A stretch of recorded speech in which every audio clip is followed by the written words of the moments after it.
roll the roll and go. Where am I to go? Meet Johnny, where am I to go? For I'm a young and a sailor lad, and where am I to go?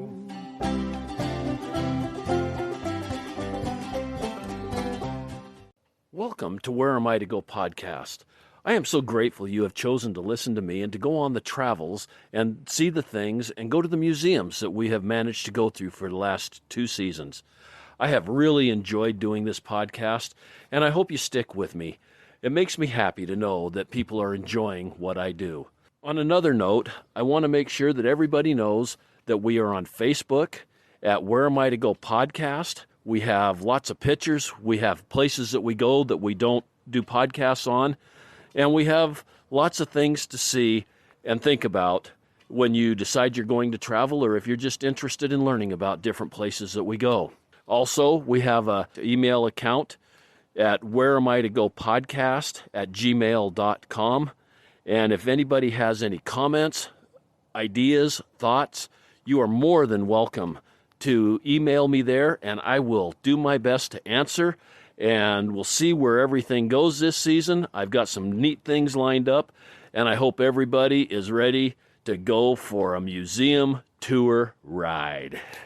Today we are at Fort Stanton in Capitan, or are we in Lincoln? So we're actually right outside Fort Stanton itself. Oh, okay. So Fort Stanton, New we're Mexico. At Fort Stanton, New Mexico. Yes, sir. And I'm with Javier. Is that pronounced right? Yes, sir. Javier. Okay. And he is going to take us on the tour here. This, just pulling up into this fort, it is absolutely magnificent. Big parade grounds, buildings all the way around. It's probably one of the most complete forts I think I've seen. I've been to quite a few, and most of the buildings in a lot of these are tore down and you just have foundations. But you guys, all the buildings are all the way around the parade square, and this is just fantastic. The architecture's great. Why don't you tell us about your fort? Yeah, so to add on to that, no two buildings are exactly the same, and for us that represents the entire history of Fort Stanton. So while we originally started as a military fort in 1855, we are also a federal TB hospital up until 1953. And then in later years, it's numerous things. A state-run TB hospital, a mental health hospital. This was a training school for developmentally disabled. Holy smokes. It was actually a women's correctional facility for about 3 years. The last thing it was a drug rehab center before the state of New Mexico declared it a historic site in about 2009. So wow. We have been a museum since about 2010. Okay, well, let's head on in. Absolutely. Get out of the wind. I think the wind might be messing with my microphones. All righty, yeah. So if you'll follow me, we'll head to the barracks. Okay. How many men were stationed here? So there would have been at least 4 companies. So you would have had 2 infantry and 2 mounted rifles divisions. Okay, and how many people are in a division? About 30 at any given time. Okay, so you had approximately 120, 140 people. Absolutely. Okay. Wow. Yeah, so welcome to 1855, or 1858, I'm sorry. We're roughly trying to depict how the fort would have looked maybe 3 years after it's built. Okay. Everything in here is actually built in-house by our staff. We build it with modern materials, but to the specifications of the time. Okay, and we're in a room that's probably 40 foot long and 15 foot wide, that has bunk beds, as everybody would know them, barracks, I guess, or whatever, as the military might call them. And you've got them all kind of set up. You've got them set up with what would have been the mattresses. What would they have used for the mattresses? So not everybody is going to get a mattress. It's actually one of the luxuries. Oh, really? Yeah, over here would have been a mattress. And as you can see, we have one that's flat. Right. You actually fill it up with anything that you can get at the time. Straw, hay, whatever you can come by. I do like to show, it appears rather large. Right. But that's actually going to be for 2 people. Are you serious? Yes. Okay, this is a size bed that's probably between a twin and a full. It's not quite a full-size bed. That is correct. And they were both sleeping in there at the same time? Yes, so they would be back-to-back, head-to-toe, and this is at a time when you're probably only going to bathe once a month. Okay, and how many murders took place in this barracks? I can only imagine quite a few. At least fist fights. Yeah, absolutely. Holy smokes. You got a table set up in the corner with cards where I'm sure the soldiers were playing poker or whatever. Oh, of course. And this is actually one of the hands-on exhibits. We encourage our visitors to come and try on the uniform. Oh, really? To try laying down on the bed. Sit down and play around the cards. Okay. Yeah. So you guys have a lot of interactive stuff here too. We did pre-COVID, and we're trying to bring a lot of that back. That's kind of our main focus with our Living History program and other programs as well. And you guys have living history events throughout the year? Yeah, so we have one main event, which is the second weekend in July. We call that Fort Stanton Live, which is held on a Saturday. Then we bring in a lot of reenactors, and we can get anywhere from 2,000 to 5,000 visitors on that one day. Oh, wow. Yeah. In the meantime, what we try and do is have at least one event per month where individuals can come and either they dress in historical attire and we can set up like a camp for them where they can cook outside. At one point, we have a volunteer who owns his own cannon. And if we have enough people and we have them trained adequately, then we would fire off the cannon for visitors. Really? Yeah. Do you ever have anvil blow-ups? No, thankfully not. I want to see one of those so bad. You've got a very nice flag hanging over here. It'd take me too long to count the stars. Maybe you could tell me how many are there. Absolutely. So it is a 31-star flag, and what we're showing here is that would have been the type of flag that would have flown over the fort when the fort is established. And when was the fort established? The fort is established in 1855. So this is pre-Civil War. Yes, we are a pre-Civil War fort, and we are mainly dealing with westward expansion and Indian affairs issues. Okay, so New Mexico, was it a state at that point in time? No, sir, we do not. You were a territory. We are a territory. We won't become a state until 1912, actually. Oh, really? Yeah. Okay. So I guess then the territory would have been under federal jurisdiction, so they would have been on the non-slavery side of things versus, even though they're a far south state. Correct. Yes, sir. Okay. Yeah. Sounds interesting. Linda's over here groaning. She just sat down on the bed. I think she broke her tailbone. I guess the cushion's not that soft. It really isn't. So much for your interactive experience.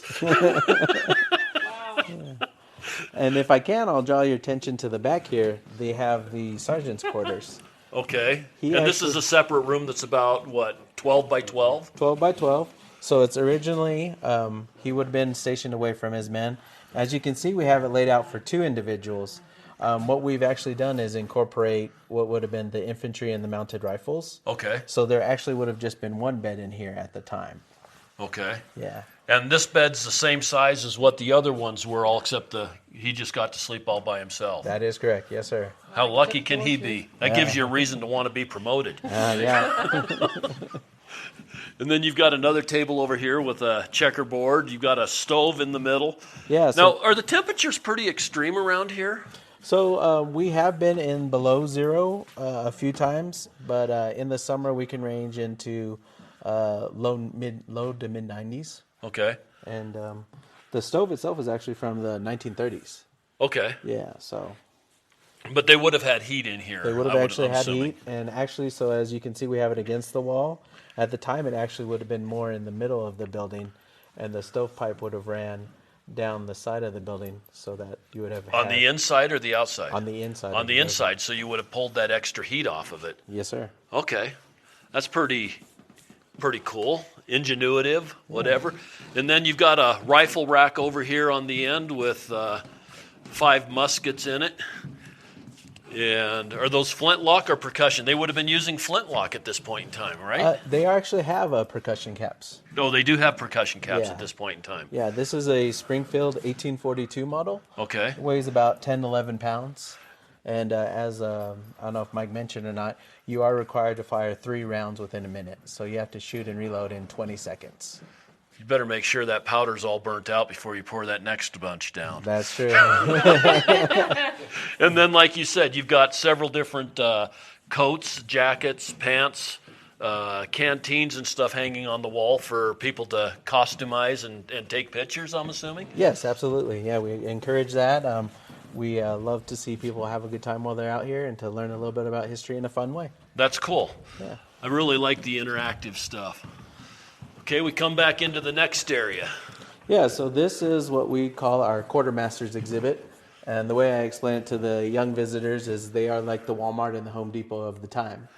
With the exception. Right. Yeah. with the exception of no selection. Yeah, there you go. No selection. And we say without your the exception of guns and ammo, we'll issue you your other supplies as needed. Okay. And you've got cabinets or spaces in the back that are 12 inches by 12 inches, 14 by 14 that have different coats, pants, flags, canteens, lanterns, just all kinds of different products. Now, these were mostly issued as an on-need? On a need basis. On a need basis. Yeah. And then you've got big barrels of... I'm just going to make an assumption that these are all whiskey barrels. We sure hope they are. But there would have been things like the salts or the grains that you would have to salt pork, the rations that you would need to keep it going. Yeah. Well, I'll bet the soldiers were wishing they were full of whiskey. Yeah. One thing I'd like to say is that the reason we decided to put the quartermaster exhibit here. This is actually would have been at the time an extension of the barracks. Right. Next door would have been the quartermaster's, its own separate building. But we have another building covering that. So this is as historically accurate as we could put it. Okay. Yeah. Yeah, that makes sense. Yeah, this back wall here is original 1855 wall to the fort. And as you see, they have made additions or structure over time. Right. And it was all a rock building covered with stucco or adobe, I'm assuming? Or? Yeah, so some of the buildings on the fort grounds are made out of adobe, and the rest were limestone. There's a limestone kiln within about 3/4 mile from here. Wow. Yeah. One of the things I'll point out to you is in this back corner here, we have a slice of tin.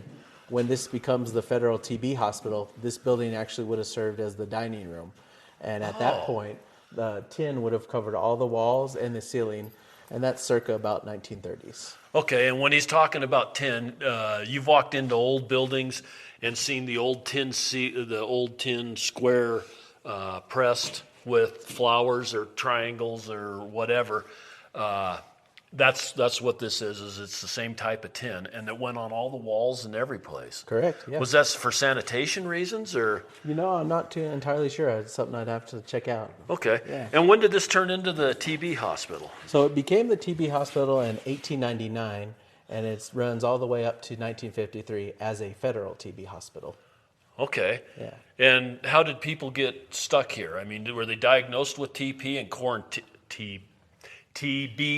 and quarantined here, or were they self-admitted, or? Yeah, so we are initially set up for merchant marines. So anybody that had served on a ship would have been sent here initially. At a later date, we do open up to the general public. Okay, now there's a confused look on my face. Mm-hmm. We're sitting in New Mexico, and where's the nearest ship? Well, you would probably have to go all the way down to Galveston is what I'm assuming, or out to San Francisco.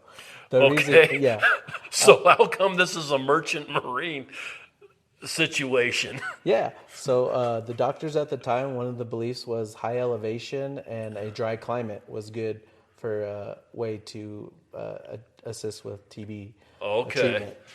And so they would bring them from sea level up to here as long as the ride didn't kill them. Yeah. So the majority of the patients are going to come from the Midwest and back east. Okay. They are required to pay their own way to get here. But once they do get here, all of their treatment will be fully funded. Oh, really? Yes. And this was for merchant marines and also military people. No, is the merchant marines part of the federal government is that why it would have been paid once they got here? Yes. They actually had something pre-established, I think under somebody as far back as James Madison or Adams, who set up something for merchant marines to have a payment for treatments. Wow. Yeah. Okay. I didn't realize that kind of stuff went that far back. Yeah. That's cool. And so we have a lot of restoration work that still needs to be done here. And because we have the dual stories of the military fort and the federal TB, a future project for restoration is we have a 1950s industrial kitchen. Okay. that we're actually hoping to get. That'll be really cool. Do you have all the appliances and stuff already? So we have some of the appliances, and then you'll see some more of the tin work. But I'll actually show you to a place that we don't get to show all our other visitors. Hey, I like that. I definitely like that. So coming through this counter, the counter has a divide that you can open up both ways, and then there's a door on the bottom. Yeah, we call it like our barkeep door. Okay.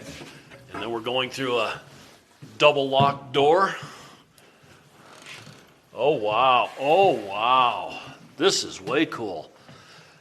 And so did you guys have to put the tile floor in, or was this already here when the TB hospital was here? The majority of the stuff is already here when the TB hospital is here. Okay, so this was the actual kitchen. This was the actual kitchen and dining room for the TB hospital. And we're looking at an oven. It's a huge oven. It's probably 6 or 7 foot wide and 8 foot tall. It has a door on it that looks a lot like what you see in the pizza oven places. Yes. And then some other doors underneath. Is that all just a single oven, or is it? My understanding is that is a dual oven. So a dual at least oven. 2, yeah. Wow. And it's enameled, set in the wall. It's a huge oven. That thing is massive. Yeah. And it says Tony's Bakery above it. It does. I wish I knew who Tony was, but I imagine his food was quite delicious, hopefully. We can hope. Especially if you're kind of confined to a sanitarium or hospital. Yeah. You've also got another big stove over here that has burners on it, a big mixing bowl, a huge vent over all of that. Yeah. And it looks like you have quite a bit of remodel that needs to happen, but you're working on it. When do you think this part will be open? Well, unfortunately, that's one of the main issues. We are, at the moment, severely underfunded and understaffed. So we just kind of are trying to keep the doors open. And we would love to have volunteers. And, I mean, I would love to put you to work doing whatever you feel comfortable doing. Wow. If you want to give tours, I'll show you how to give tours. If you want to work behind the desk like Mike that you met earlier, we'll train you to do that. I'd probably be better in the helping out in the construction aspect of it myself. But. Yeah, and I mean, what we appreciate about the podcast is that we're hopefully getting the word out, because the more visitors would come and show people how much that they care for our history, then we can invest in it. Well, people missing this part of New Mexico. Well, I like all of New Mexico. I've been to so many pretty parts of New Mexico. Oh, it's yes, it's a phenomenal state. But this area in particular is just absolutely gorgeous. And the history here, there's just so much history here. There absolutely is. We just did Smokey Bear Museum. We're covering this one, and I'm hoping that I can get into the Lincoln County Museum where Billy the Kid all started from. I mean, and there's so much to do in this area. Absolutely. Outdoor-wise and recreation-wise. Yeah, so if I may say, Lincoln is our sister historic site. Okay. So before you leave here, we'll be happy to give you contact information for them, and hopefully we can set up a tour for you there. That I'm looking for that. So, okay. This is actually a lot bigger building than what you initially see when you walk in. Yeah, and that's one of the other interesting things is the parts that we do have open to the public are only, a portion of the entire buildings themselves. Wow. This is really cool. Thanks for showing us that. Yeah, you're very welcome. And hopefully other people get to see it sometime here in the near future. You're able to pull the funds together. I think all museums are hurting right now. They are. COVID really kind of messed up what they were already struggling with. They really did. I know that one person put it at a third of museums will close because of COVID. And that is so sad, because history's disappearing. It is. So, and it's hard to get history anyway. I mean, accurate history. Correct. Yeah. There's so much BS going on out there in the world, and it seems like truthful, non-revised history is getting tougher and tougher to come by. It is, unfortunately. So, now all of these buildings in here are all painted white. Yes. Were they all painted white originally? No, so that would have been when it is the TB hospital era. Okay. If I can draw your attention to the corner of this building, we have a little example of how the buildings would have originally looked. Oh, so they would have all been stone. That is correct. Okay, and then they put the plaster on for the sanitarium. Yes, that is correct. Okay. And there's also a lot of green. I said all the buildings are white. They've all got green trim and green foundations coming up and some of that kind of stuff. Now, how many people were here when it was a sanitarium? So we have estimations between 200 and 300. Patient-wise, what we're looking at right now is we refer to this as the new hospital. Okay. The reason being, one of the first hospitals would have been in the back southwest corner of the parade grounds. Okay. And that was built out of the old barracks. That is torn down in the 1930s, and this new one is built. So this building's only been here since the 1930s? Yes, sir. Okay. Yeah. Again, this is where the original quartermaster would have been before that. Okay. And then they had a power plant right here before we moved started another power plant. So it's been quite a few things before it was the hospital, or the hospital building came here. Well, that's cool. When the hospital first opens in the 1930s here, it was built to house about 85 TB patients. Okay. And this building's 2-story. It's got a really nice balcony up on top. It has pillars coming down the front. It's what would you describe the architecture on this? It's kind of a combination of Southwest and back east. Yeah, absolutely. It's an interesting architecture. Yeah, one of the interesting facts we discovered in our research was at one time they actually had plans of putting a Victorian-style home around the parade grounds. We still have the blueprints, but the building itself was never built. Really? Yeah. So that's kind of neat that they changed things up like that. Yeah. Okay, so now explain TB a little bit. So tuberculosis will impact you. One of the terms, it used to be called was consumption, because Right. it's eating away at your body. And so to combat that, we put the patients on a 4,000 calorie day diet. That's a lot of calories. That is a lot of calories. On top of that, we have them wake up for light exercise in the morning, but then you'll take a nap during midday, you'll have lunch, take another nap, then you'll have dinner, and then you'll go to bed. So basically a lot of rest and a lot of food.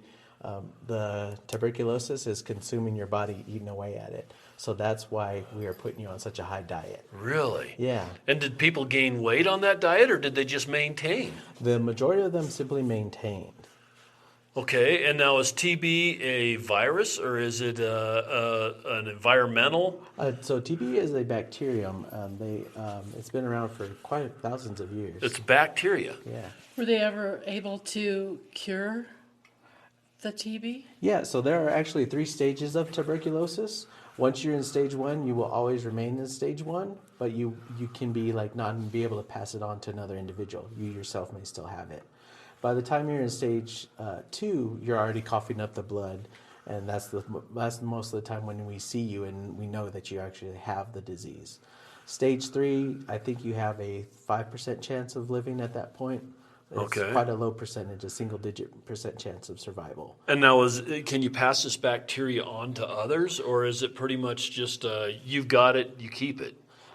Once you are cured back to the stage 1, that's how it would be. You wouldn't be able to send it. Okay. But if you're at the stage 2 and stage 3, we issue you your own spittoons because you're not allowed to spit on the parade grounds because you could contract it that way. I believe Denver still has a rule about no spitting in public. Right. Yeah, I've heard of those rules. Yeah. Okay. And so, what about the nurses and the doctors and that type of stuff? Are they just take precautions, or They do take some precautions, but actually some of our doctors and nurses had already contracted TB, and they had either been cured to the point where they wouldn't pass it on, or they still had it, but they felt obligated to help their fellow man. And so they came here and still would assist. Okay, so a lot of the doctors had TB also. That is correct. Okay. Yeah, I believe they said at one point 1/3 of the American population would have had it. Really? Yes. And you only came to these places at stage 2, or? We would try and get you in here as soon as possible. The majority of our patients are stage 3, so you can kind of consider it like we're a hospice. Over 900 TB patients just during the federal era will pass away. Wow. And how long is the federal area? The federal area is about a 40-plus year span 40. from 1899 all the way up to 1953. So over 40 years. 40 years, and you only lost 900? Yeah, right, a little bit over. I mean, that's a lot of people. I don't mean only, but I would have thought that with a disease like that the death rates would have been a lot higher. Yeah. And so do you guys have your own cemetery on the grounds that these TB patients are placed in, or? Yeah, so they actually, because of the long history, there's about 5 or 6 cemeteries in the general vicinity. The TB patients do have their own cemetery, and right next to it, it has been dedicated a New Mexico State, if you are a veteran, that you can be buried at the cemetery. So they run right up next to each other. Okay. Yeah. And now the undertakers and those people, do they stand a chance at contracting this TB once the patient is dead? Or again, do they have TB undertakers here? That I'm not too sure of, but I would assume that is being very contagious. I wouldn't doubt that people would contract it that way as well. Huh. Yeah. One of the I know that the sanitary situations and that kind of stuff weren't super great in the late 1890s. Yeah. Interestingly enough, once this becomes a TB hospital, instead of bathing once a month, at least they're bathing once a week now. Oh, well, that's an improvement. That is an improvement. But they're coughing up blood and other sticky stuff. So, Yeah. Huh. Yeah, they are required to hang up their clothes every evening as well, so that the air will hopefully get to them and prevent transmission that way as well. Wow. Okay. And as you can see, with the majority of Americans getting it, we have different exhibits that acknowledge, there are numerous TB sanitariums throughout our country. And then we have ones simply for New Mexico as well. Okay. Yeah, we had one in the town where we're from, in Wyoming, and it's now a retirement home. Yeah. They converted it to that, but it was the TB sanitarium there for a while. Excellent. Yeah. No, not excellent. Not excellent. So even though we are relatively obscure for things like our state capitol up in Santa Fe, Fort Stanton is home to one of the first elevators in our entire state. Oh, really? Yeah. And you mentioned that this is a 2-story building. It's Right. actually a 4-story building. Oh, is it? You have a basement, which is where the morgue would have been, and we actually still have an attic. And the Okay. elevator would have ran the whole length of that as So well. you had a morgue here on the facility. Yes, we did. Okay. Yeah, and it's directly beneath us. Unfortunately, we won't be able to see it because of the asbestos of the building. It's actually been sealed off from the public. Oh, really? Yeah. Now, they still have storage down there or anything like that, or it's just sealed off from everybody? The employees have access to it if we would need to get down there, but we are encouraged not to go down there unless we're fully Is it a sealed. little bit? Oh, because you could contract the TB. Well, because we don't want to get the asbestos. The asbestos. Yeah. Okay. Yeah. Got it. Yeah, so the front rooms, we have exhibits that talk about the daily life. It's not just the TB patients and the doctors and nurses. This is going to create a local economy for us. Oh, really? Yeah, and on top of that, we're trying to be self-sufficient. So in order to maintain that 4,000 calorie a day diet, we have our own farm. And we try and grow fresh fruits and vegetables and have as healthy products as we can. Now, are the patients growing this, or do you have other caretakers taking care of that? It's actually a little bit of both. So if a patient is able to assist, then they would have been able to work. But then you would have had other people as well helping them if they are incapable of doing it. Because I would have thought that would be kind of therapeutic. Again, getting the fresh air and hands in the dirt. And Yeah, of course. yeah. I had a question after I said hands in the dirt. That might not be good for some of the germs and stuff. But there again, it's always good to ground. Okay. And now the flooring in here. I recognize this because that's what I do. Is I'm a flooring installer. Is this original to this particular building? I believe this was put in when it is either the state-run hospital or at a later date, so post-1950. Okay.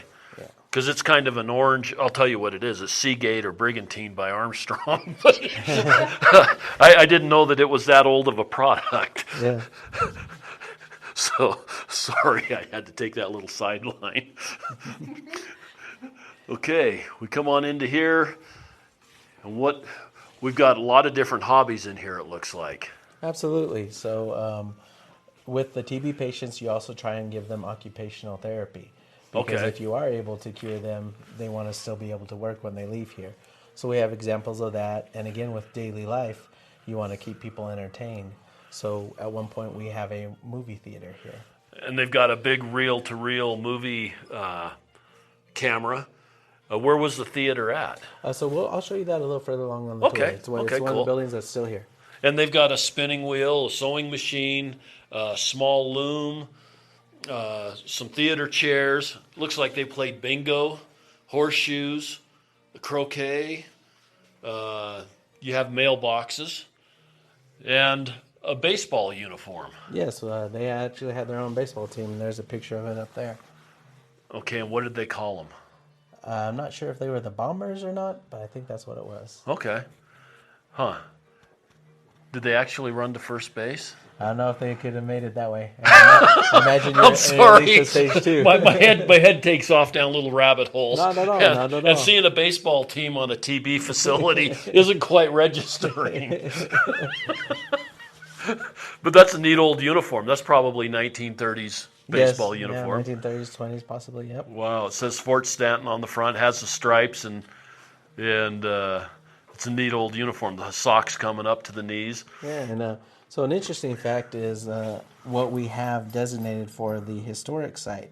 The land that it surrounds our historic site is run by the state of New Mexico, but the boundary itself cuts off in the middle of the baseball field. So as an estate employee for the historic site, if I go to mow, I have to stop halfway through center field. Are you serious? Because the other half is owned by the GSD, is what we refer to it. Okay, I'm not going to say how ridiculous is that, but I guess it makes your day a lot easier when you get to midfield and you go, yeah, I don't have to mow anymore. It's very funny. Yeah. Yeah, government makes no sense. Yeah. Okay.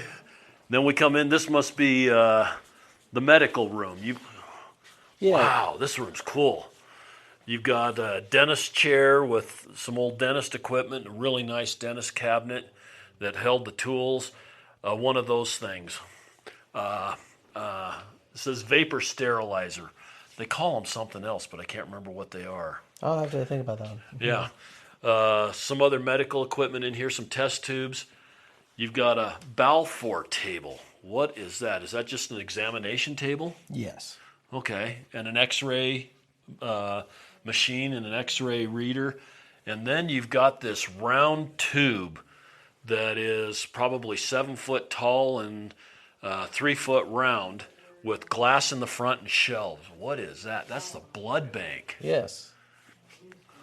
It says this blood bank was made by the Jewett Refrigerator Company. In the laboratory at Fort Stanton, regularly tested patients' blood and kept a stockpile on hand for emergencies. So that's a refrigeration unit. It is. It is our blood bank refrigerator. Wow. I've never seen anything like that. That's way cool. Yeah, and so one of the interesting facts is a former employee found the majority of this stuff in the basement. So that you're not allowed to go into. That we're not allowed to go into now. But some of the stuff has still been here, and that's how we've been able to relocate it. That is cool. Even though it's changed So most everything in here is all original to the site. Yes, the things that we have in the exhibit are either original to the site or for the era. Okay. That's cool. That is. That's way cool. One of the things I'd like to draw your attention to is we have different types of artwork. I've been noticing that. Yeah, so those are part of Roosevelt's New Deal under the WPA program. Okay. So what we have here are government contracted artists who painted the pictures, and they showed them at the hospital for the TB patients. Really? So were they given to the hospital, or they just were shown here? So they were actually given. They are owned by the hospital at the time. Yeah, there's a lot of different styles of painting, sceneries and farm lives, and just lots of different types of paintings. This is really cool. So it's almost an art gallery too. Yeah, absolutely. And for us, again, with the majority of our patients being from the Midwest and back east, for us it almost represents maybe they're reminiscent of home. Something there you to go. remind them of home. Yeah, because they're not all New Mexico type pictures. Yep. Okay, and then we come into this little room here. Is this one of the hospital rooms, or? So this is kind of showing what the patients themselves would have stayed in their living quarters. On the walls, you can see that not all patients are going to be treated in the hospital. They're actually going to have these canvas tents and buildings, and then later those are converted into wooden buildings. So they actually stay outside 365 days a year. Really? And they Yes. were staying in tents. They were staying in tents. And they look kind of like your modern day wall tent is about what I'd equivalent it to. Yeah. And You would have had 2 patients per structure, and there would have been a small stove in between them for their warmth.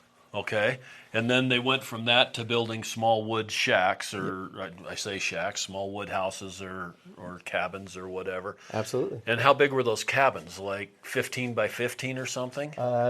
Yes, they are quite small. I mean, I think we have a rough reconstructed one. Okay. And it's as small as almost 10 by 10 is what. Oh, it is. really? Yeah. Okay, and they put 2 people in each one of those. 2 people in there and the stove in between. Wow. Okay, yeah, you've got some pictures on the wall here of the different eras. 1902 to 1912, they were in tents. And then 1912 to 1930, they were just in a square, flat-roofed box, basically. And then it kind of goes into more of the house, 1930 to 1953, with a pitched roof and wood siding and all of that kind of stuff. Wow. Yeah, I guess I need to do more reading because it says it's 12 wide by 14 long. So I learned something myself. 12 by 14. There we go. There we go. This is just so interesting. That the whole TB aspect is very interesting to me. I've not really exposed myself to that much. Yeah.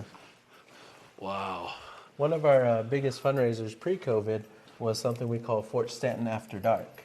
Okay. And what that is we have a local group called the Lincoln County Paranormal Society. Okay. And they would actually give a tour of the rest of the the hospital building. So you can go see the second floor and stuff. Do you get to see things other than the second floor, like in the way of paranormal? I personally have never experienced anything, and I'd like your listeners to know if I do, I quit on the spot. Yeah, I'm no longer like here. You're not going to make friends. Yeah, I'm okay with that. But if you guys wish, we can go ahead and go back there, and I can take you a look and show you a little bit about how that works. Yeah, that'd be cool.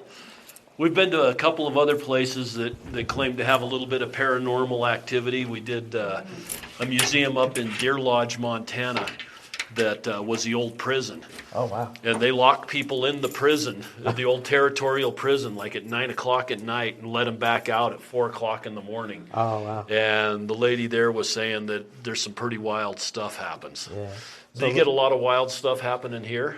I personally have not, but you're still working here. Yeah, still working here. But we have had former employees that have had stuff, and I'll be happy to tell you one of the stories when we go in there. Cool. And then during some of the tours, we've had people that will request to leave because they don't feel well. Really? Yes.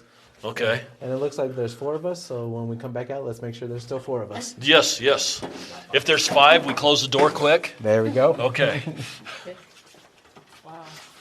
Okay, so this here just basically looks like a regular hospital hall with doors on both sides, like what you'd see in your modern hospital. Yeah, absolutely. And again, when this becomes the women's correctional facility, Oh. this is going to serve as like their dormitory and living quarters. Okay, and when did this become the women's correctional facility? So that was from 1996 up to 1999. So very minimal. So amount only of 4 time. years. Yes, sir. And how many women were incarcerated here? I'm not too sure. It was actually a real small group, but they actually had some of them eventually working on fire crews, being firefighters. Oh, really? Yeah. And so this was minimum security Minimum type security stuff? for the most part, yes, sir. Okay. And so that group that is gives us the tours for us, the Lincoln County Paranormal, they lay certain things out, and that has a lot of ghost stories attached to it. Okay. So that's why we encourage our visitors to come back, so that somebody like me who does not know the stories, you can have somebody who tell you what you actually see there. I see. You've got a big public type restroom with 4 sinks and 4 bathroom stalls. I guess you've got 2 of them.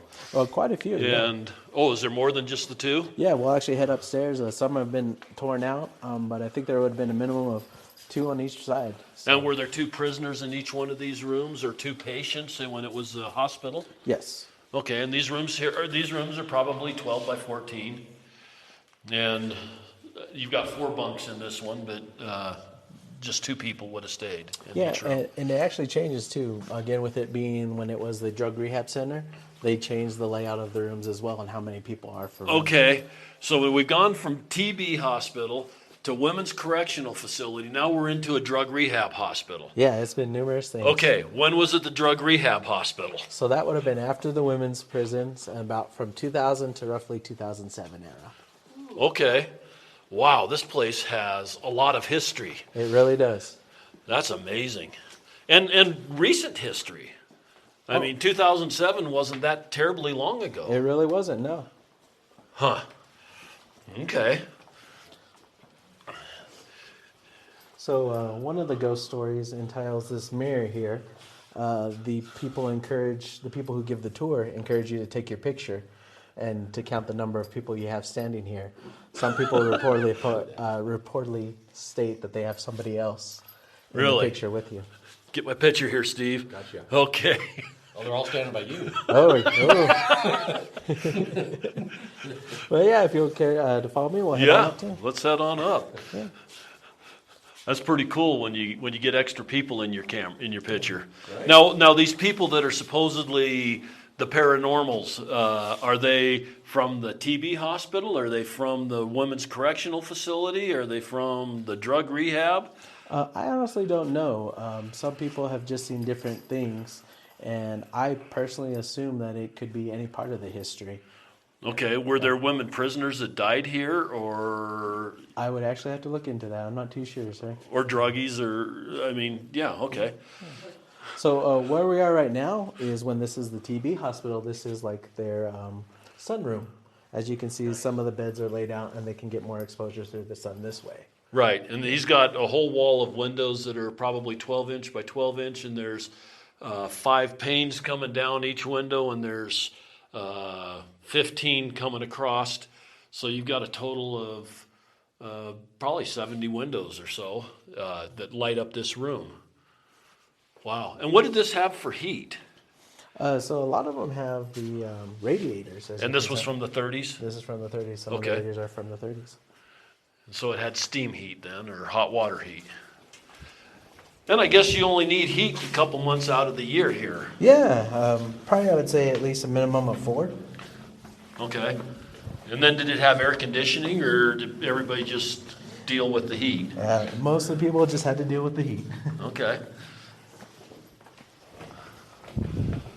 Wow. This is so cool coming through this building. And again, this would have been also a sunroom as well. And it has the same types of windows? Yeah, and then they converted the other side to like a little card room at a later date. Okay. And so this would have just been a place where the patients came and sat for an afternoon or whatever and just caught sun and tried to figure out how to get rid of their 4,000 calories. Try and get your rest in. That boggles my mind, 4,000 calories, and the body's just... How does the body assimilate that much food and just get rid of it? You know, I don't... I mean, consumption, I understand. I never understood what consumption was. Yeah. But that makes so much sense, but I'm having a hard time registering the eating 4,000 calories, sleeping 3 or 4 naps a day plus at night, and still losing weight. Yeah, and only maintaining it. I think it really speaks volumes to what it does. Yeah. So this room here we refer to as the echo room. And it does echo. You can hear it. Yeah, and so, you talk at a normal range level, and as soon as you go in here, I assume it has something to do with the acoustics and the architecture, but it really bounces off the walls. And, it does, just by walking through a door. Yeah, and again, that's something that the Lincoln County Paranormal Group, bases some of their stories off of. So again, we can encourage you to come on back. Hello! But if you'll follow me, we're going to head to the quote-unquote haunted room. Oh, there's one room that's specifically haunted. Yes. Okay, and as we're walking down the hall, we're passing a couple of more large bathrooms and some more bunk rooms. This building, again, is much larger than what it looks like. It really is. The fort itself has over 80 structures. And I myself have only been in probably about 13 of the structures. Really? Yeah. Yeah, there are a lot of buildings here. Were they all used for all the different, for the fort and the TB hospital and the women's prison facilities and stuff, or was this unit here only mainly used for that? So the majority of the buildings on the parade grounds were used multiple times for the multiple things that the fort was. And then, of course, as you build and expand out, you have the different buildings for different needs. Okay. Wow. But here we are at room 201. This is Okay. the quote-unquote haunted room. The reason being is, for the very brief period, sometime before, this is a training school for developmentally disabled, and that's before the Women's Correctional Facility. This was a mental health hospital. So,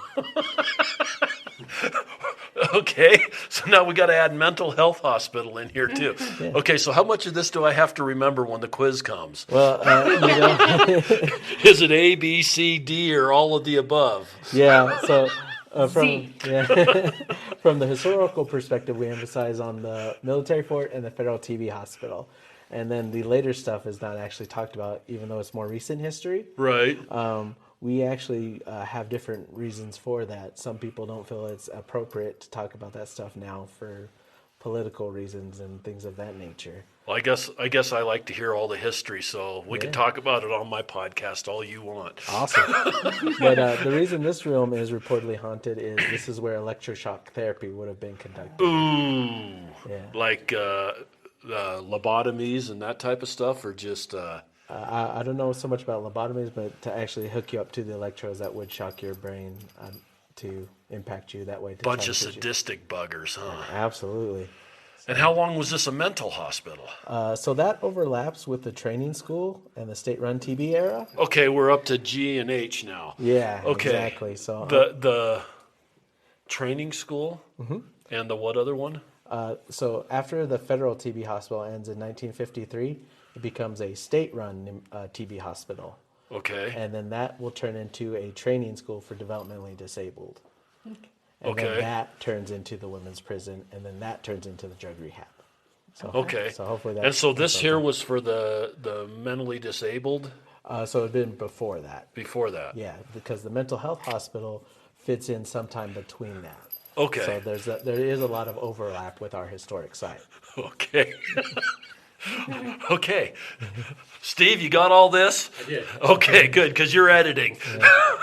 Well, we'll send you home with a little flyer that will Oh, break it down that might help out a a lot. good timeline will help. But if you care to stand at that window right there, Okay. people driving by reportedly say that they see a gentleman anywhere from 6 to 8 feet tall looking down at you. Really? Yeah. But I imagine that if I just bring in my visitors and it's timed just right and they just happen to look by, that's who's looking at them. But you never know. Huh. Yeah. 6 to 8 foot tall. Yeah. He must be floating. He must be. He's a big guy. Wow. That is interesting. Yeah. This whole place is super interesting. Yeah, if you care to follow me, we're going to head on down. And then this is the one ghost story we have from a fellow coworker or former coworker.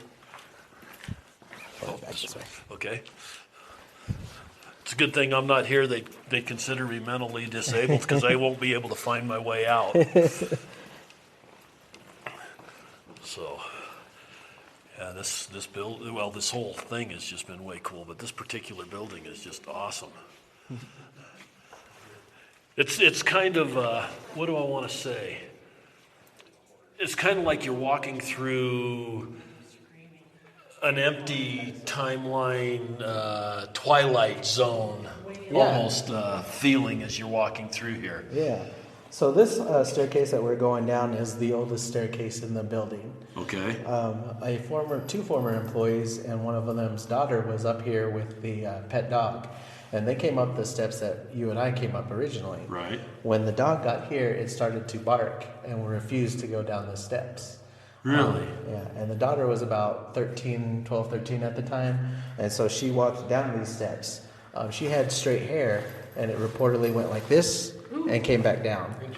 And Really? yeah, they recently moved, but that happened 2 or 3 years ago, and for that time, she would never set foot in this building at all. Really? Yeah, people that do walk down these steps reportedly feel like they are being pushed. Okay, Here I'm we ready. go. I want to feel my hair move. Oh, I don't have any hair to move. Linda, if you see my hair move, let me know. Okay. I'll let you know when hat comes off. Okay. Nope, nothing happened. And we're right back where we started. Okay.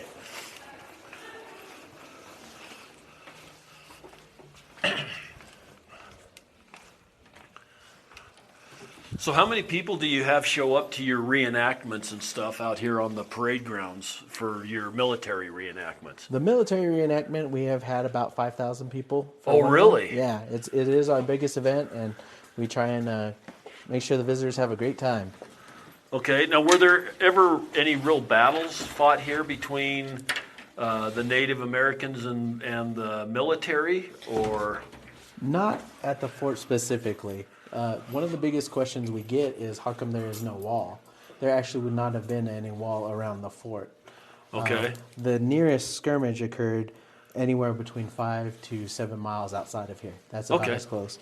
But what the Native Americans would have done is they actually would have come in and just stolen the horses and taken them away. And did that happen? That happened more than any skirmish within the 5 or 7 mile range. Okay.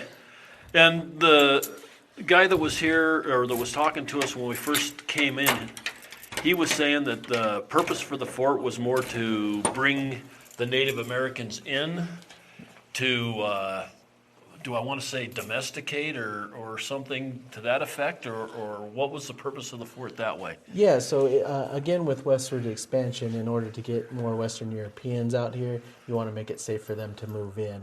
So it is to kind of control the original people whose land we are on right now. So at a later date, it becomes we move their land to where their current reservation is now. New Mexico's got reservations everywhere. We do. We have reservations, pueblos, everything everywhere. Okay. Yeah, if you want to follow me, we'll go ahead and head towards the chapel. Okay.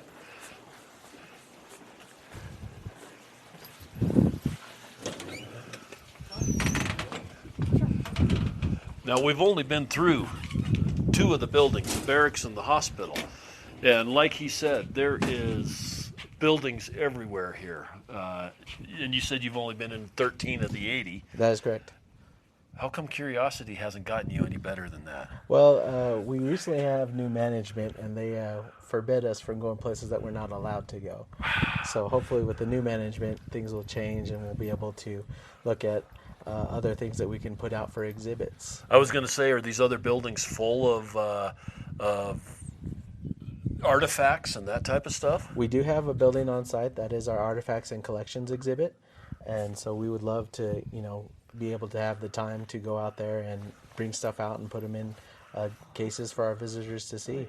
And then we have other buildings that have tons of paperwork to see if there's any value in there. Really? About 2 years ago, we came across one of the prison guard uniforms that we don't have, that we didn't know we still had. So really? We could put that up as an example of something to talk about that part of the history. So when did they close down most of these buildings as far as nobody going back in? Was that kind of a gradual thing? Like in 1970, this section got closed down because it wasn't being used? Or Yeah, so different times over different eras, they do change all the buildings down and start closing them for different reasons. And some of them are reasons why we cannot go in the buildings now. Safety reasons? Safety reasons, whether or that. Mm-hmm. Okay. Yep.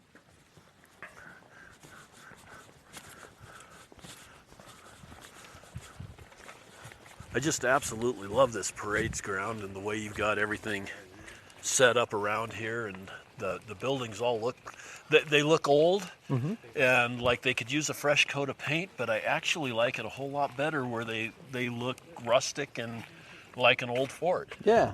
So one thing I'll tell you is the majority of the buildings when this is the military fort are going to be single story. Okay. So the second story is added when it becomes the Federal TB Hospital. So building number 4 here, for example, was originally officers' quarters, and then when the second story is added, it's converted into condos for some of the TB patients. Okay. Yeah. As you can see, there's an outcutting on this building number 4. Right. They actually had enclosed hallways, so it was possible for patients to travel from building to building without ever having to come outside. Oh, really? Yeah.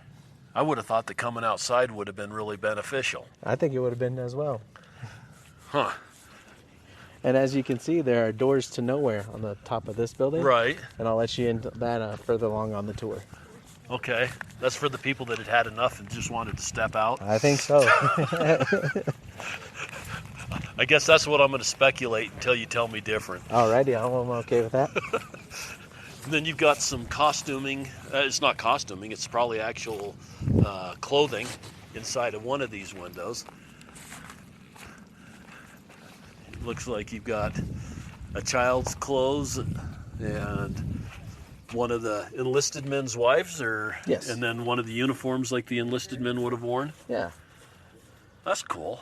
So one way to distinguish is the officers are going to be on the northern end of the parade ground, and all the enlisted individuals are going to be on the southern end of the parade ground. And is that pretty much standard? That is pretty much standard for at all that you go. forts. Mm-hmm. Okay. And is there a reason for that, or that's just the way it was? I'm assuming it's just the way it was, or for Maybe these when ones are in new charge groups of and- soldiers came in, they knew where to go look for the enlisted men or the officers. Yeah, maybe so. There might be practicality to it. Well, I'm going to do some speculation there too. I'm All not right. beyond speculating. Yeah, there's nothing wrong with that. It provides me a good reason to do more research. Uh-oh. Now we're coming to the chapel. Yes. Actually, the front of this chapel looks very reminiscent of the Alamo. Oh, it does. Yeah. Now, the Catholic chapel originally stood in the very back southeast parade grounds. It was attached to one of the original barracks. Okay. That building is torn down in the 1930s, and the chapel is left freestanding. So what they try and do is relocate it to here. So while the back of the building is built in the 1940s, this outer facade is off the original chapel, and it was removed stone by stone and relocated And then here. rebuilt. Okay. Wow. We also have a schoolhouse over here. Okay. Past that is the occupational therapy for the TB patients, and further past that is the power plant. Okay. And what kind of power did they have? I'm not too sure. I'll have to double check on that one. Okay. I didn't know if it was coal or oil or wood. I guess you could probably generate with wood. Yep. This is really cool. You got your bell above the door. Yep. In a little cubby hole. And the front of this building, like I said, looks very Alamo-ish. Yep. All built out of stone. What kind of stone is this? Do you know that? I believe this is some of the limestone as well from okay. that quarry. Yeah, you talked about limestone earlier. Oh, wow. So I will draw your attention to the roof. It is, and you can see the hand-hewn woodwork that was put in here. And when he says hand-hewn, he's talking, you can see where they have, I'm assuming it's axe marks Axe marks? Yeah. in the wood up there. And you've got brick walls in here on the inside of the stone. Mm-hmm. Again, pre-COVID, this is one of the buildings we would rent out to the public. So if an individual wanted to get married in here, we would allow that, and that would be another fundraiser for the historic site. Okay. Yeah, you've got all your pews in here. You've got an organ. Now, that organ, is it pump or is it... That one is a pump organ. It is a pump organ. Yeah. Wow. Piano up front. Mm-hmm. Pulpit. Picture of Jesus Yes. healing the blind man, I'm assuming. So I think that's Paul in the water. Is that Paul. who gets Okay, out, or is it I'm looking Peter? into the sun, kind of. Yeah. Okay. Peter. Was it Pete. Peter? I think Yeah, it it was might have been Peter that took a swim. Yeah. So this was painted by a person that was here. Again, another part of the fort's history is during World War II, we serve as an internment camp for Germans.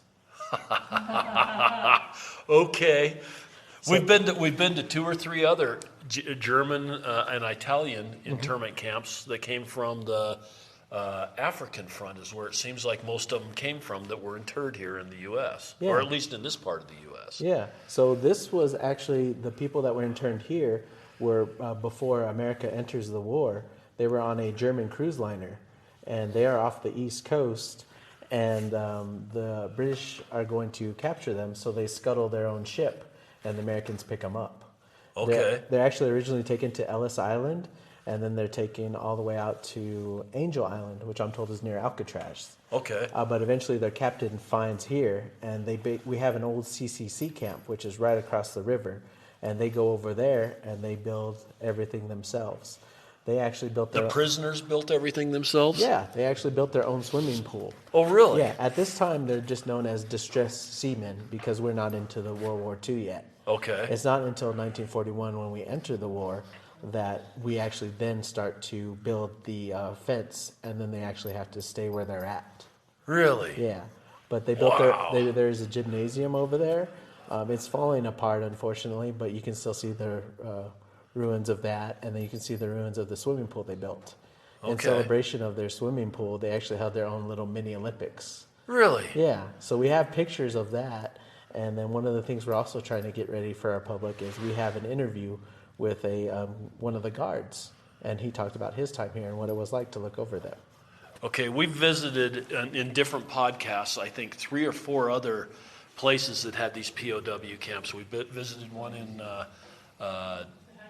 Douglas, Wyoming. We visited one in Phoenix, Arizona. We just did one in I can't remember what the name of the town was, in Utah. They also had a CCC camp there.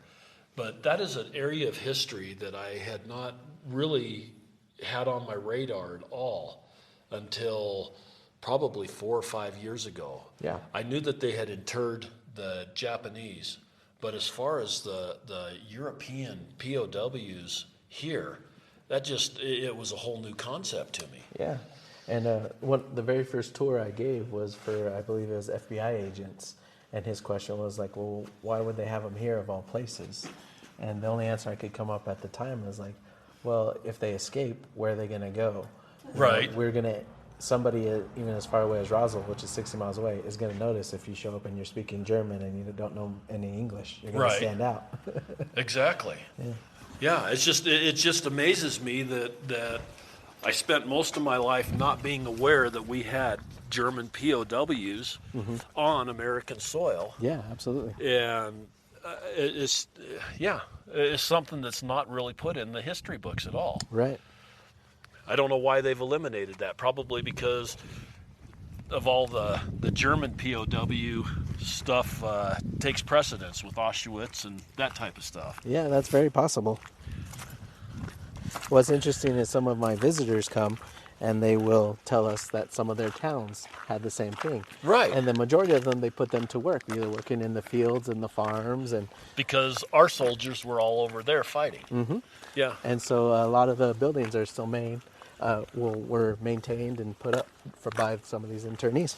Yeah. The one that we went to in Douglas, she said that there was 17 different places that they farmed the prisoners of war out to do these different works like what you were saying. And she said that there was actually 17 locations in the state of Wyoming that house these prisoners for different work programs. Yeah. Which again is quite interesting. Very interesting. So, and they also say that they were treated pretty good from everything I've heard, that they were treated very well and didn't really mind going out to work a little bit. It gave them something to do. And yeah, so we actually only had, I think, 2, maybe 3 escape attempts. And one time they found them, and they were actually just at one of the local, we had a waterfall and like a little pond. And they found them right there, and they ended up just coming back. Really? Yeah. Huh. So building number 3 is the officers' quarters. As you can see in the picture, it was a duplex at one time, originally split right down the middle. Your 2 doors would have been right where these 2 windows are. So it starts out as officers' quarters, and then this becomes the medical officer in charge when it's the TB hospital. Okay. Right. Pardon me. Right now it's the BLM who runs this, and they're the ones who oversee the 25,000 acres that surround our historic site. Okay, and they're the ones that have to mow the other half of the yard? They are the ones that have to mow the other half of the... That is correct. And that is so weird that they've got it divided out like that. Yeah. One of the things they also manage is called the Fort Stanton Cave, which if you have a chance in our main museum, we encourage you to look at that. And it's just a fascinating experience all in itself. And what's at the cave? Well, we are not allowed to go into the cave, unfortunately, because there's something called white nose syndrome. Okay, with the bats? Yeah. Right. But the cave exhibit in there has tons of pictures, a little bit of the history of the people who originally found the cave, and up to what they're trying to do now to try and help with the bat issue and try and resolve it. Okay. Yeah. Now, the oldest building that has been the least altered is commanding officers' quarters. The front of the building is built in the 1850s, and the back will be added in the 1880s. Okay. As you And can this one here is still pretty much all original. all original for the most part. As you can see, we have a smaller building that would have been their summer kitchen at the time. Oh, okay. Yeah. And a summer kitchen was used in the heat of the summer so that you didn't heat up the house when you were doing your canning or food preparations or whatever else. They were really popular back at the turn of the century. Yeah, absolutely. You've got a really cool wood bench here. Yes. Made out of slabs that are probably 20 inches wide. Yeah. And hopefully we'll talk about that a little bit. Okay. So as you can see in our picture here on our interpretation panel, one of the things they've simply done is enclose this outer porch. Right. It had pillars on it before. Yeah. But some of the people in here are famous for their connection to Billy the Kid and the Lincoln County War. Okay. So this gentleman right here is Lawrence G. Murphy. Okay. He was originally stationed here as a Union soldier before he goes over to Lincoln to build his monopoly. And what we do is we encourage our visitors to go sit at the bench because you're roughly where he is. So you can go and have your picture taken and you're a part of history. Okay. Yeah, that's something we haven't really talked about yet with Lincoln County is Billy the Kid. Now, did he have connections to the fort at all other than the people that had been stationed here? So he was actually held in what was our jail at the time, or the stockades. Okay. He did spend one night here. Just one night? Just one night. Okay. Yeah. But the other things during the war is some of the soldiers that were stationed out here, and I believe it was Buffalo soldiers at the time, go over to assist in the 5-day battle that occurs, and that you'll learn more about when you talk probably with Miss Tiffany, I guess, is the one who'll give you the tour. Okay. Yeah. Yeah, I'm interested in hearing about that too. Yeah. Those cattle baron wars are always kind of interesting. They really are. It's hard to decide who's right and who's wrong. Yeah, in the films we do have like the black hats and the white hats, as one of my fellow workers used to say, but in the majority of the time they're all kind of gray hats. Right. You know, looking out for yourself. As you can see, we draw your attention to the large, and then the high vaulted ceiling, but the large hallway here. Wall. With Yeah, the wall. this wall's probably 10 foot wide coming in. Yeah. Yeah, any of the walls outside too are anywhere from 18 to 24 inches thick. And Oh, this really? This was one of the buildings that was originally built out of adobe, and then they built around it as well. Okay. So this has some pretty nice large rooms in it. Yeah, the front two rooms would have been parlors. There would have been like a lady and family parlor, and then there would have been a gentleman's parlor. And then And what was this room for? Or this house? the house, this is for the commanding officer.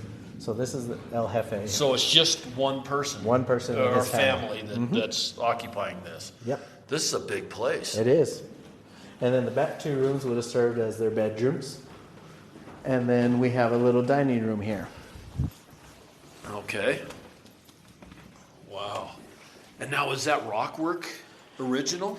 Yeah, so this is one of the things when, again, similar to the paintings that were in the hospital. Right. This is another CCC project. Okay. And then this is... What kind of stone is that? They call it Mexican onyx. Okay. Yeah, and I encourage you to try and touch it. Notice that it should be cool to the touch. Oh, yeah. And it's a really pretty stone. It's kind of a pale green. Yep. And has some brown and tans with it. This is just a beautiful fireplace. Yeah. And that's one of the things that we do discover as we go into some of the other buildings is how some of the fireplaces are still intact. It's really neat. Wow. Now we come in here. This was... Yeah, so again, when they add this addition in the 1880s, it alternates between either being also a kitchen or living room with the room that is proceeding behind it. And what's the room behind it? It is a quite large space as well. And then at a later date, you can see they add on kind of like a linen. Uh-oh, the ghost doesn't want me in. We can go around the other side. We can just talk about it. Yeah. But, okay, so this could have been a kitchen or could have been a dining room. Yeah, so it could have been kitchen at a later date, or it could have been like a pantry. They would have swip-swapped. The other one is more suited for a pantry, and we can go in the other door and I can show you. Okay. Yeah, this is a really nice big area. Yeah. It's amazing how big this house is. Yeah, I was going to go back and look at the bedrooms. But thanks for getting me, Steve. Keeping me on focus. I saw a squirrel someplace, and I was going to go chase it. You've got an outdoor barbecue pit. Yep. Or facility. It's a big stone barbecue. Yeah, I personally wouldn't recommend using some of the barbecue pits because they actually built those over where they had burn pits for some of the TB stuff. Oh, really? Yeah, so I kind of avoid some of those. So you could get barbecue and TB. There you go. How convenient is that? I'm gonna do it. Well, we might be locked out, gentlemen. That's okay. We can look through the window. Yeah. Okay. And again, with wanting more volunteers, we had a very dedicated volunteer who was going to have this set up as well as places to try on clothing. But this would have been more for like a lady or an average kid or something. So she has her mannequin set up there. And that was one of her projects she wanted to have going. Oh, cool. Yeah. Well, maybe it can get back on track. Absolutely. That's what we're hoping for. It's amazing how far off track everything has gotten.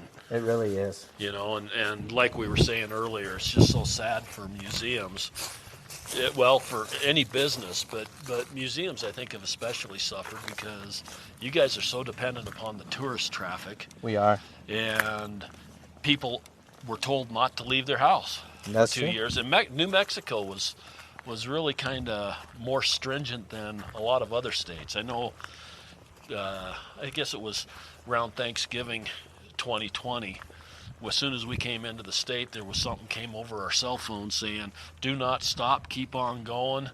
Their chance of getting COVID is high, and I mean, there was a strong discouragement from stopping and seeing anybody or anything. Hey, yes, sir. We were one of the states that had the mandatory 14-day quarantine if you traveled out of state. Yeah. So this, of course, is a more modern building. This one was built in about 1981, 83. Okay. This is a cafeteria and a dining room. And this would have been when this is, again, the training school for developmentally disabled.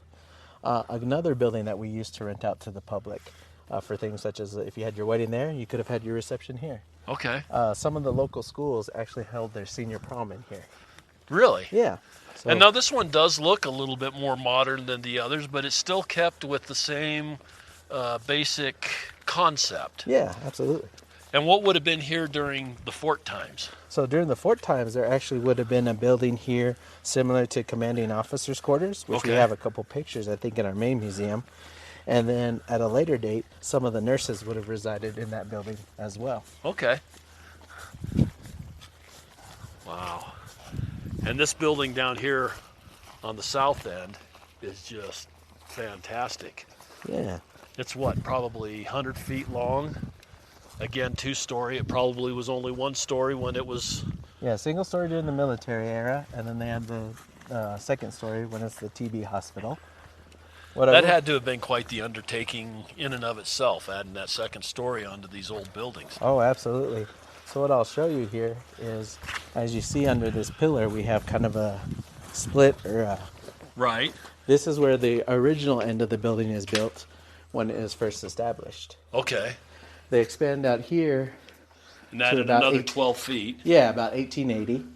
And then they add on here at the turn of the century to 1900. Another 12 feet. Yep. Wow. Just kind of kept adding on in length. Now, did they do the same on the other end or just this end? No, they did that same on both ends. Yeah. So they added another 24 feet on both ends. Yeah. And similar to the commanding officers' quarters where we were, this is also officers' quarters with a parlor in the front and a bedroom in the back. Okay. And then the top floor is similar layout as that as well. Okay. Wow. And then as I look back across, I see a building that looks, is that brick or is that wood shake? Those are wood shingle shakes. I Okay. think they're cedar, I believe. Now, is that a newer building also? No, that is one of the administration building originally. And then when the second floor is added, that's the entertainment building. Okay. And so that is where the movie theater was. I believe it was a 184-seat movie theater. Oh, really? Yeah. And the information panel in front says that they charged a nickel for kids and a dime for adults to watch. And if you're living here as a TB patient, where do you get your nickel or your dime?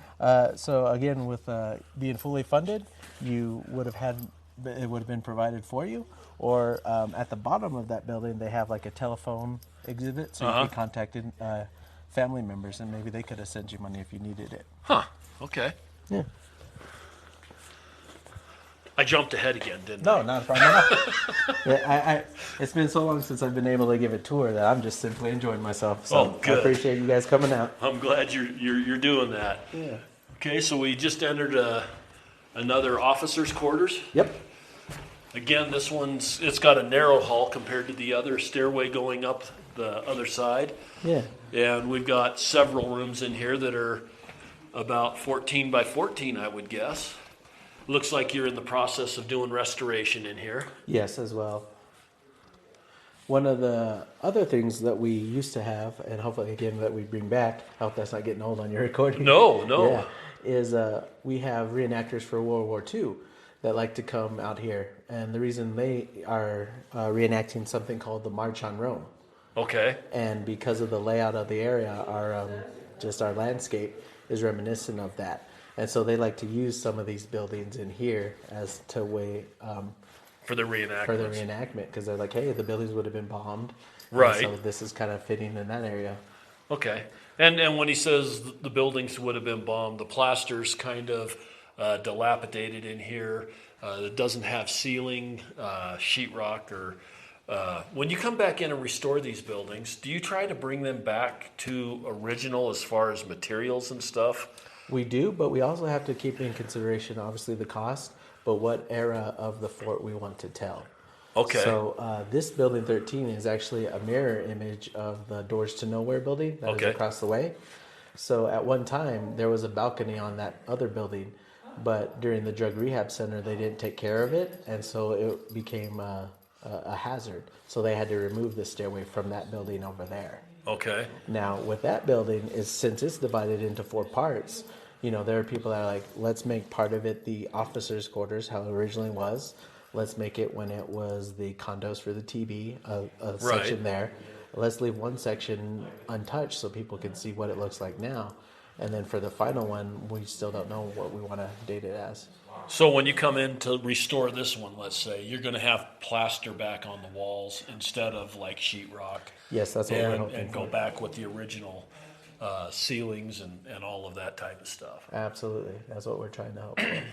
Now you've got some plumbing and electric in here, which I guess would have been brought in during the TB era. Yes, some of it would have been then, yes, absolutely. Wow. We're the major project that's going on right now for the fort is they are doing the water line, redoing the water line. Okay. And that was actually put in again, probably the 1930s, and it hasn't been attacked since then. Wow. Yeah. Okay. In the process of digging up, we'll show you in the main museum, they found things such as a medicine bottle, a whiskey bottle, and tons of horseshoes. Oh, really? Yeah, so those are other artifacts we like to show to our public. Again, we have fireplace in every room. Yep. I'm sure to kind of help keep, holy smokes, you put a hole through this wall, and like you said, the wall is 18 inches or better thick. Mm-hmm. It's got the limestone, and did they just fill in the center part with other rocks, or? Yeah. So this building is one of the buildings that in 1861, it was actually set on fire by the Union that were stationed here. Oh, really? Because they had the Confederacy coming in from Texas. Interestingly enough, a firestorm came that night and kind of dampened the fire. So that's why we have the majority of some of the buildings at the state that they're in. Really? Yeah, we can actually show So you. we had actual Civil War battle, so to speak, here on this premise also. Well, it wasn't so much a battle as so much as like we're going to get out and we're not going to leave any supplies for you. Oh, okay. So we destroy our own supplies. And then once the others get here, there's really nothing for them to have and take. And there's no reason for them to hold on to it. And so they eventually leave on their own. Now, is that an old principle, to burn everything as you leave? Yeah, similar to... You don't know where I'm going with this, do you? Well, let's just leave it right there. all right. I was going to say, is it the scorched warfare, scorched earth policy? I was going to a more modern event, but we'll just leave it. Gotcha, I understand. But yeah, see, as you can see, here we have what would have been a kitchen door, and then up here we have remains of where it was burnt off, and then see, they have put adobe over the rock that already has finished. Wow. Yeah, you can see some of the burnt rafters and stuff too. Mm-hmm. And a thunderstorm came in and shut it all down for them. Yeah. So I'd encourage our visitors to watch the video too, just, in case you're lost in all the time frames and all the things it's been. The 11-minute video kind of wraps it all up for you. Well, we're probably going to have to go watch that when we get through, because I think I've got a pretty good grasp of the 15 things it was. Alrighty. But it might be interesting to see it put in a different way. Yeah. This is so interesting, the way that it's been so repurposed. Mm-hmm. It's just amazing to me that it's been so many things. Now, half of this facility is owned by the BLM. Well, half of the outer grounds. Half of the outer grounds. And then they rent that one building from the state. Oh, okay. Yeah. Now, the rest is all our historic site. Okay. I was thinking that somehow or another got divided down the middle, and I was going, how did that happen? Yeah. Because the BLM's only been established for what? Since 1930 or so? Probably so, yeah. Yeah, so the baseball field is actually a good almost 3/4 of a mile off the grounds, and that's where, again, in the middle of the center field is where BLM land starts. Okay, when you said center field, I was thinking across the parade grounds. Gotcha. Yep, okay. I missed. Yeah. Not knowing where the baseball grounds were, I guess, didn't help me any either. Yeah. And one of our famous residents who resided here is going to be General Blackjack Pershing. Okay. He's actually going to be a lieutenant when he's stationed out here, and he'll reside in that one way over there. We refer to that one as Building A1, this corner one over here. Okay. Yeah, and he'll be stationed out here in, I believe, 1887. Okay. Yeah. Now, when you say this building over here, are you referring to the white one that we were in, or are you referring to the really adobe-looking building? The one we were in, I'm sorry, Okay. this one right here. This end. End piece. Yeah. Right. Okay. Wow. This is just so cool, and the tour has been so cool. Well, thank you. Yeah, I mean, we love to try and, again, with the interactive stuff or asking questions, we're here to celebrate what we appreciate about our history and, learn from others as well and have a great time. I've had visitors that have showed up and they ask how long they stay, and I say people get it done in about an hour, and I've seen them stay 6 hours. Right. So I hope they enjoy themselves. Depend on how involved they want to get. Yeah. Now, I know that you said a lot of the buildings were shut down, but is the whole grounds open to where you can go around and look at the other buildings, peek in the windows and some of that kind of stuff? Yeah, so the grounds are officially open from, I think, 8 a.m. to 5 p.m. Okay. The buildings that we are in close at 4 o'clock. Okay. But, I mean, up until 5 p.m., you can look around and still read all the information panels. And you can go look at all 80 buildings? The majority, yes. Okay. Yeah. Some you would actually have to hike a good ways just to get to it. What they count as a structure is, something like a cattle shed, Okay. And how many acres is this facility?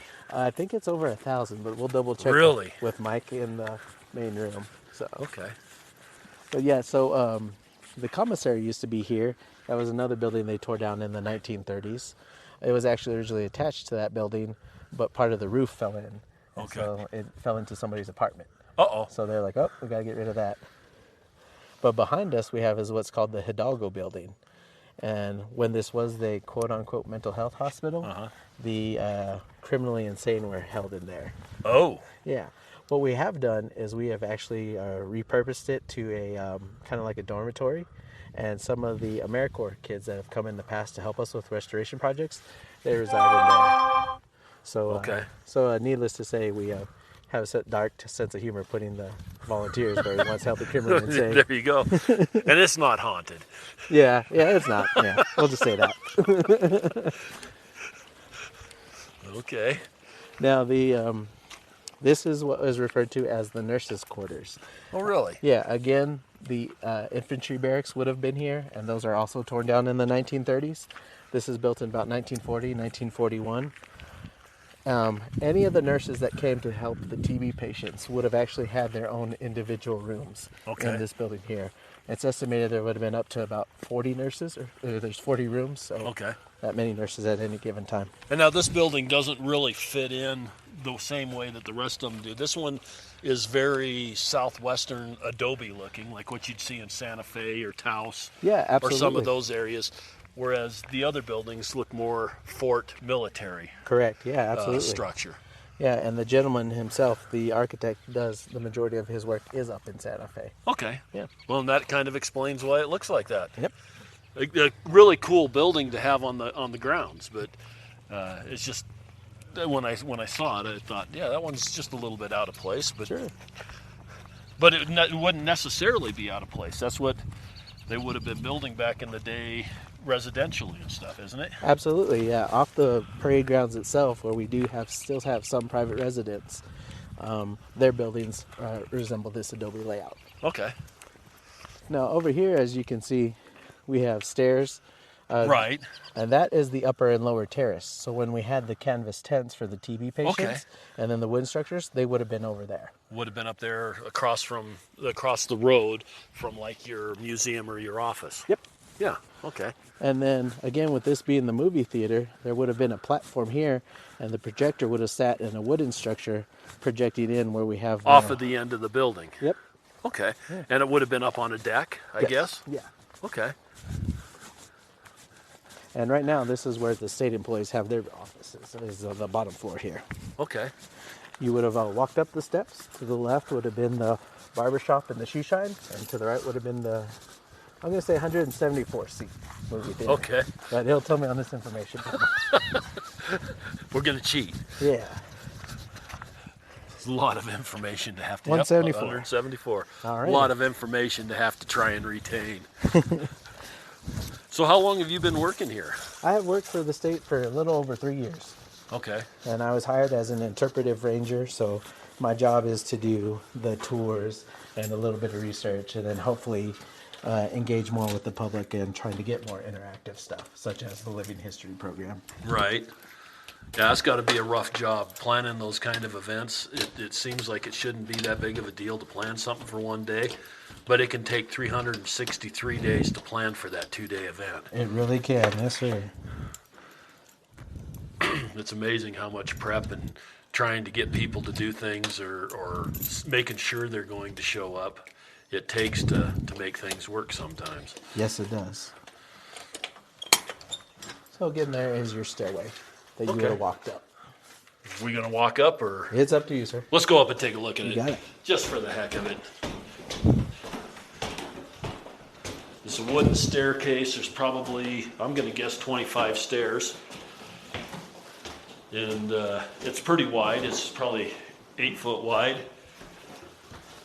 And then you've got a bunch of the chairs in here. And Yeah, so we own quite a few, a majority of the theater chairs. okay. But it's been divided out to where it's not a big open theater anymore. Yeah, so this part is, again, where the shoe shine and the barbershop is. Oh, okay. And then we actually have the wall closed up because we've taken the floor out. But you would have walked in here to go to the theater. Okay. Yeah. Yeah, this one looks like it needs a little bit of repair work done too. Oh, absolutely.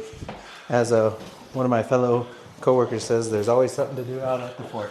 Oh, I'll bet. You have quite a good volunteer base, or? We did, and we're hoping to get it back going up. We absolutely love our volunteers, and whatever they can contribute, it really kind of makes the place look awesome. And like you said earlier, you're kind of looking for just about any kind of volunteer you can get. Absolutely. Now, do you have a lot of, or several contractors or carpenters and stuff that help out with some of the restorations and stuff, or? At the current moment, we do not. Again, with it being a state entity and trying to get bids and things of that nature as well, there are numerous factors that come into that. Okay. But that is sorry, we got one more building. I skipped ahead of myself. So this is what starts out as the jail or the stockade, if you Okay. will. And then the front of the building is adobe. This back side is, of course, wood frame added at the turn of the century. When it becomes the TB hospital, you would have had the dentist's office and the library. Okay. Currently, this is where we have our artifacts and collections. And so I think I saw my curator walking around. So she's probably in there today trying to get stuff organized to hopefully set up more exhibits for us. Cool. Yeah, And now we're back to the beginning. we are. So that is officially the end of the tour. Well, I really, really appreciate it. Absolutely. And help me with your name again. My name is Javier. Javier. I've been trying to figure, that's just for some reason isn't working with me. Yeah. I appreciate your time so much, Javier. Yeah, thank you. And is it And Loren? It is Loren. All Yes, right. yes. Yeah. And it's Loren, not Lauren. Okay. That's the feminine version. My phone can't get that right either. Yeah. So anyway, I appreciate your time so much. This has Absolutely. been absolutely fascinating. You're a wealth of knowledge. Well, thank you, sir. And I don't know how you keep track of 15 different facilities being in here and going through each building and knowing exactly which one's which. Yeah. But you did an awesome job. Oh, well, thank you, sir. And, we appreciate all the visitation. So. Good. And I like to finish out my podcast by saying the world is full of wonder. People need to get out and explore. We took a short visit around here. You could spend a lot more time here and looking around and seeing things. And everybody have an absolutely wonder-filled day. All the roll and go, where am I to go? Meet Johnny, where am I to go? For I'm a young and a sailor lad, and where am I to go?